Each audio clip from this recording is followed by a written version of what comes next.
There's this feeling, and I think you know the one, where you say something in a room full of people and nobody really responds. Not because they didn't hear you, not because what you said was wrong, but because it just kind of lands flat, like you threw a stone into water and instead of a ripple, there was nothing. And so you either repeat yourself awkwardly, or you just laugh it off, or you go quiet and tell yourself it doesn't matter. But it does matter, and deep down, you already know that. Maybe it shows up differently for you. Maybe it's the way people seem to half listen when you speak, like they're already scanning the room for someone else to talk to. Or maybe it's the fact that the same idea you suggested in a meeting gets completely ignored, and then 20 minutes later, someone else says it, and suddenly the room is nodding like it's the most brilliant thing they've ever heard. And you sit there quietly baffled, wondering if you're invisible, wondering what it is about you that makes people treat your words like background noise. This video is about that. It's about why some people seem to command attention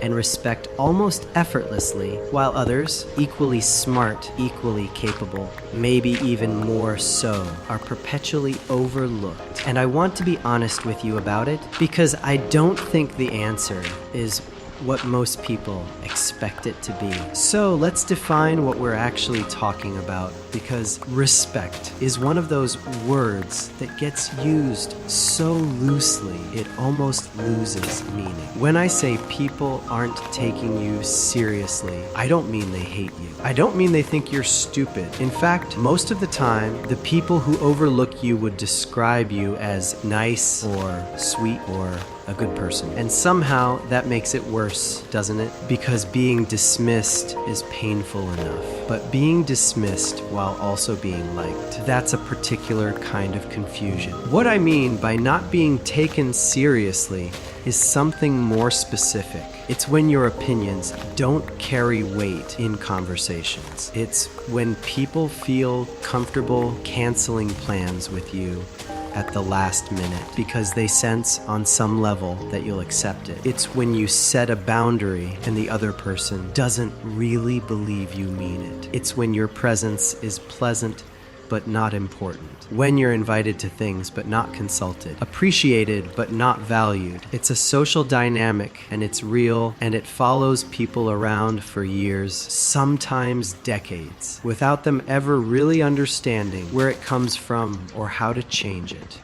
What makes this particularly frustrating in the world we live in right now is that we're surrounded by messaging that tells us to just be yourself, and the right people will find you, and maybe there's some truth to that philosophically. But in practice, on a Tuesday morning in a meeting, or on a first date, or trying to be heard in your own friend group, just be yourself is not a strategy, it's a platitude. And most people nodding along to it are still quietly wondering why nobody seems to listen to them. Social media has also added this strange dimension to the problem. We now live in a world where some people have millions of followers hanging on their every word, and others post into a void of silence. And while that's partly an algorithmic thing, it's also reinforced this deep anxiety a lot of people carry. This suspicion that maybe they're just not that interesting, not that compelling, that there's something slightly off about them that other people can detect, even if they can't name it, and so people compensate. They overshare to seem relatable. They agree constantly to seem easygoing. They shrink themselves in conversations because they're afraid that taking up too much space will somehow make things worse. And the brutal irony is that all of those things, the over-explaining, the constant agreement, the social shrinking, are precisely the behaviors that make people less likely to take you seriously. I want to tell you about someone I'll call Marcus. Marcus was the kind of person who everybody liked. Genuinely warm, always had a kind word, always showed up when you needed him. In his friend group, he was the glue, the one who organized the group chats, remembered everybody's birthdays, checked in when people were going through it. And yet, despite all of that, Marcus had this gnawing feeling that nobody really took him seriously. His advice was heard but rarely acted on. When he expressed his opinions, people would nod and then move on. When he tried to lead anything, even small things like choosing where to eat, people would just subtly reroute the conversation until someone else made the call. Marcus spent a long time thinking this was about confidence, and so he tried to seem more confident. He talked louder, he stood up straighter, he read about body language, and it helped a little on the surface. But something still felt off, and he couldn't put his finger on it. What Marcus eventually realized, and this took him years, honestly, was that the issue wasn't really confidence in the way he understood it. The issue was that he had spent so long trying to be likable, so long making himself easy and comfortable for everyone around him, that he had essentially trained the people in his life to see him as a support character rather than a main one. He was always available. He never pushed back. He never had edges. And without edges, without any sense that there were things he wouldn't accept, there was nothing for people to bump up against, nothing to take seriously. He was frictionless, and frictionless things don't make impressions. But here's the thing, and this is where I think a lot of the conventional advice around confidence and respect completely misses the mark. The problem isn't that you're too kind. It's not that you care too much, or that you're too sensitive, or that you need to become some kind of alpha personality to get people to listen to you. That's a fundamentally wrong diagnosis. The real problem, and this is what I want you to sit with, is that the most people who feel chronically unheard have somewhere along the line confused being liked with being valued. And they are not the same thing. They feel related, they often coexist, but they operate on completely different mechanisms. You can be extraordinarily likable and have almost no one in your life treat you like your presence, your time, or your words actually matter. Likability is about how comfortable you make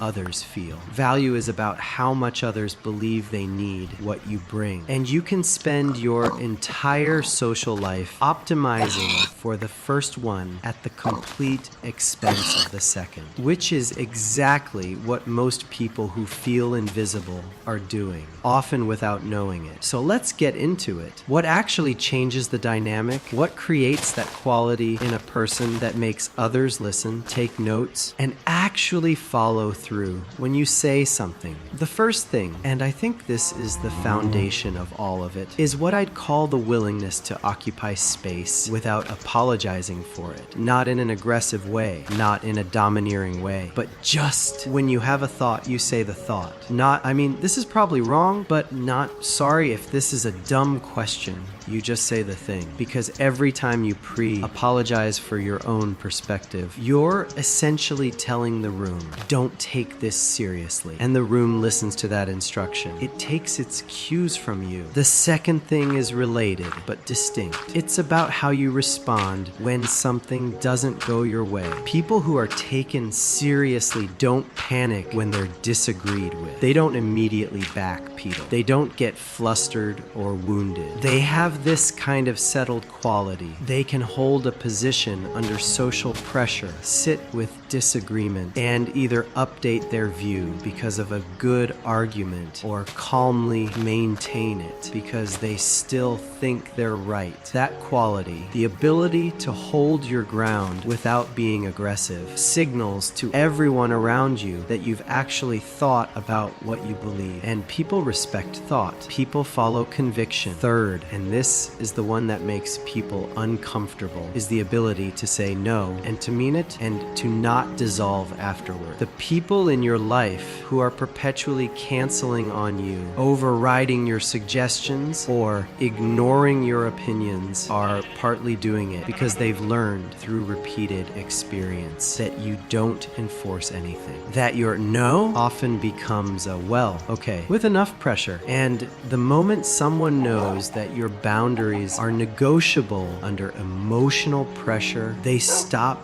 believing anything you say carries real weight. It's not that they're bad people. It's just the nature of how human beings read social signals forth. And this might be the most counterintuitive one, is that being genuinely selective about what you engage with makes everything you do engage with more valuable. If you enthusiastically praise every idea in a brainstorm, your enthusiasm means nothing. If you're effusively complimentary to every person you meet, your compliments lose their power, even socially. The person who is thoughtful and measured in their reactions, who seems genuinely pleased by the things that earn pleasure and unmoved by the things that don't, that person's approval means something. People seek it out. They notice when they have it and when they don't. That's a quiet form of power. People can tell how much you value yourself by how much you value your own time. If you're constantly available, instantly responsive, always willing to rearrange yourself around other people's schedules, you are broadcasting without words that your time is not particularly precious, and people treat things the way you teach them to. If you treat your time casually, others will too. This isn't about being cold or playing games. It's about genuinely recognizing that your hours, your energy, and your attention are real resources, and they have value. And the sixth thing, which ties everything together, is coherence. What I mean by that is the alignment between what you say and what you do. People who are respected have a certain consistency to them. When they say they'll do something, they do it. When they say something matters to them, their behavior reflects that it matters. When they draw a line, the line holds. This kind of coherence, over time, builds something that no amount of charm or charisma can manufacture: credibility. And credibility is the actual engine of being taken seriously, not confidence, not loudness, not status. Credibility. There's a broader thing that's happening, and that I think is worth naming it. We nowadays live in a culture that has, for a variety of complicated reasons, created an enormous amount of confusion between being nice and being good, between being agreeable and being trustworthy, between being liked and being respected. And a lot of people, particularly people who grew up in environments where keeping the peace was how you stayed safe, where making others comfortable was the most important social currency. Those people internalized a version of social interaction that was built for survival, not for living fully. And you carry that into adulthood. You carry the habit of minimizing yourself so others would feel comfortable. And you carry that reflex to agree with someone even when you don't. To laugh when nothing is funny, to say it's fine when it isn't. Not because you're fake, but because at some point that was the smart way to move through a world that felt precarious. And the tragedy is that a skill that once protected you will eventually becomes the thing that holds you back. The philosopher Simone de Beauvoir wrote about the concept of bad faith, the idea that we often choose comfortable self, deceptions over the difficult reality of our own freedom and responsibility. And I think there's something in that idea that applies here. A lot of people who feel unseen are, on some level, choosing the comfort of not being taken seriously over the vulnerability of truly showing up. Because being truly seen, having your real opinions out there, your real standards, your real lines, that means risking real rejection. And that's terrifying in a way that being pleasantly ignored is not. But the invisible life, the life where you're the background music, the support character, the person everyone likes but nobody needs, that life has its own kind of quiet pain. It just takes longer to notice. So here's where I want to leave you, not with a list of things to fix about yourself, not with a morning routine or a set of power poses. Just with this: you probably have more to offer than you're currently offering. Not because you've been hiding your brilliance, but because you've been so focused on being easy for others to be around that you've made it easy for them to take you for granted. And that's not a character flaw. That's a habit, and habits can be changed. So start small. Say the things without pre-apology. Let a no sit without rushing to soften it. Let your opinion stand even when the room goes quiet. Not because you need to dominate anything, but because your perspective, your actual, unfiltered, uncaveated perspective, is the thing people would most likely benefit from hearing, and they'll only get to hear it when you believe it's worth saying. You don't need to become someone different. You just need to stop making yourself so easy to overlook. Take care of yourself out there.